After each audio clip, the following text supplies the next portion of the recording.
Gua rasa masih cukup fresh buat kita membahas seputar action cam, apalagi kemarin juga belum lama GoPro dan DJI mengeluarkan action cam di saat yang bersamaan. Dan ya, gua rasa cocok buat sekarang kita bahas action cam juga.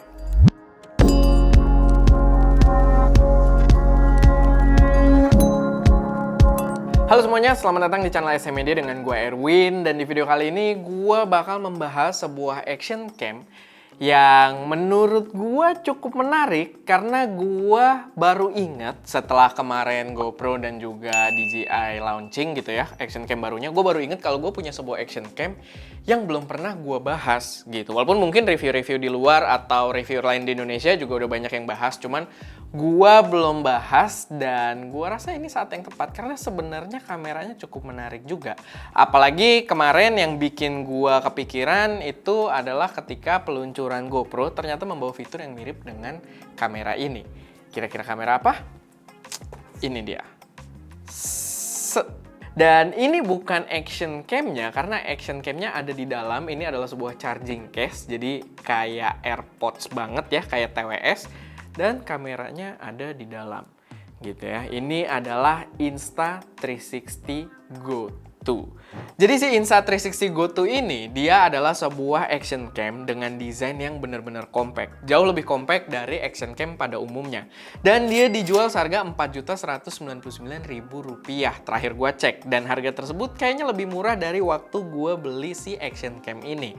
Dan menurut gua dia adalah action cam yang wajib banget ada di radar kalian karena untuk berbagai jenis workflow tertentu menurut gua ini bakal kepake banget dan helpful banget dalam produksi kalian.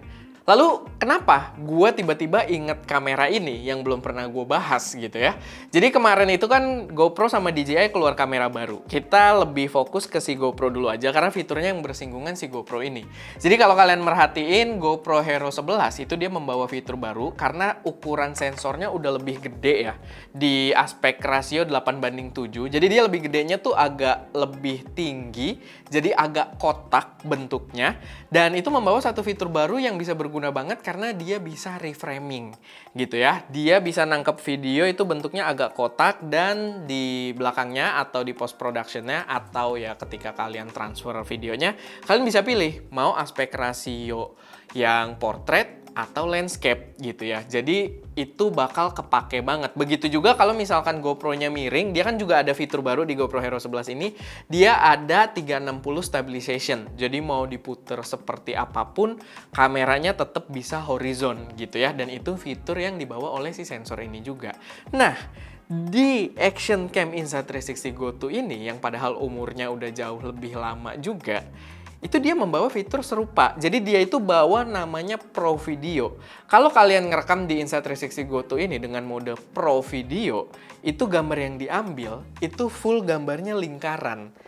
Jadi dia tinggal kita reframing lagi nanti mau ambil portrait atau mau ambil landscape gitu ya. Dan kalau misalkan kita ngerekam di bentuk seperti apapun, mungkin begini, atau kita puter-puter, itu dia tetap bisa horizon. Tetap, karena bentuk gambarnya ya udah fullnya bulat gitu. Nah memang implementasinya agak berbeda di sini. Kalau si GoPro kan dia kotak ya yang diliatin di iklannya, walaupun kita belum coba juga. Sedangkan kalau di sini memang agak lucu, dia gambar totalnya itu bulat. Nah gua belum begitu paham juga, tapi sedikit gambaran dari gua mungkin itu masalah sensor dan image circle juga. Mungkin di sini sensornya kotak, tapi image circle si gambar lensanya itu bulat di dalam kotaknya. Jadi dia tidak memenuhi keseluruhan kotaknya, sedangkan mungkin kalau yang GoPro image circle-nya lebih gede dari sensornya gitu sehingga bisa dapat ruang keseluruhan. Nah, mungkin di situ perbedaannya dan masuk akal juga karena si GoPro kan ukurannya lebih gede, sedangkan yang ini kan kecil banget. Jadi ya mungkin dia terbatas image circle-nya itu berada di sisi dalam kotak sensornya. Kalau si GoPro image circle-nya lebih gede dari kotak sensornya gitu. Jadi itu yang bisa gua perkirakan perbedaannya gitu. Yang satu kenapa bulat, yang satu bisa kotak gitu.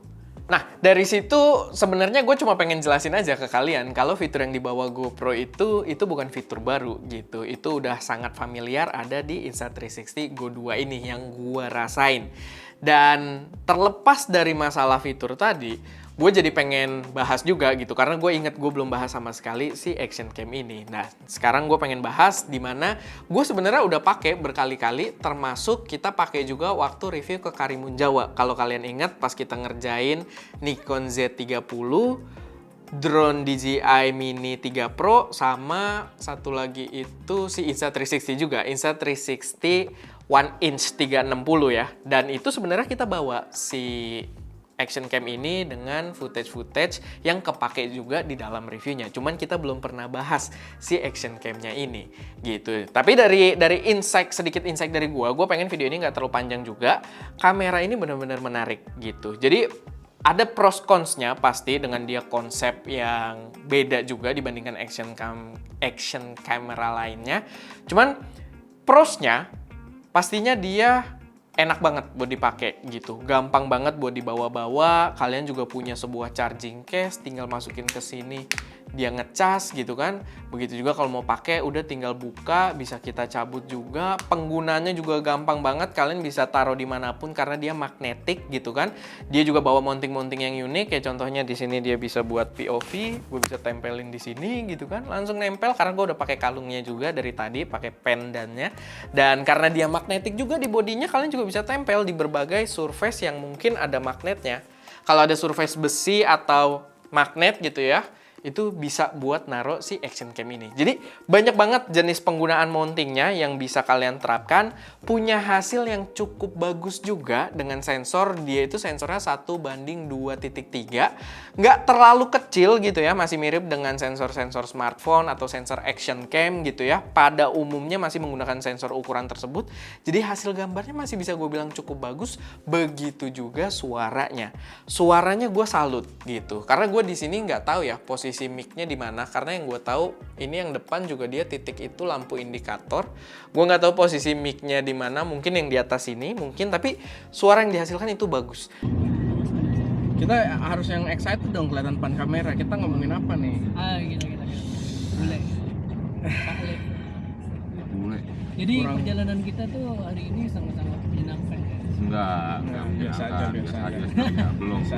Cuma muntah-muntah. Nah, Muntah tuh. iya. Gue tuh tadi pas turun udah pengen muntah banget anjir. Dan dia langsung waterproof juga. Kalau sama case-nya enggak, tapi kalau kita pakai gini aja dia waterproof. Dan gue salut waktu itu gue sempat pakai berenang, pakai pas nyoba-nyoba snorkeling gitu ya. Dan gue sambil ngomong tuh kedengeran di situ. Gue nyelup, angkat, ngomong, suaranya kedengeran, jelas nyelup, angkat gitu. Bener-bener nggak gue pikirin banget gitu, tapi dia suaranya tetap tertangkap dengan baik. Selama nggak lagi underwater ya, ketika diangkat ya suaranya kedengeran dengan bagus. Dan menurut gue itu salah satu pros banget dengan kamera sekecil ini gitu ya. Cupu! Gampang dulu, Bang. Udah sini tuh, sore. Nanti deh. Oke, 1, 2. Weh, di air weh, masa di kapal? Aman. Masuk. Aman.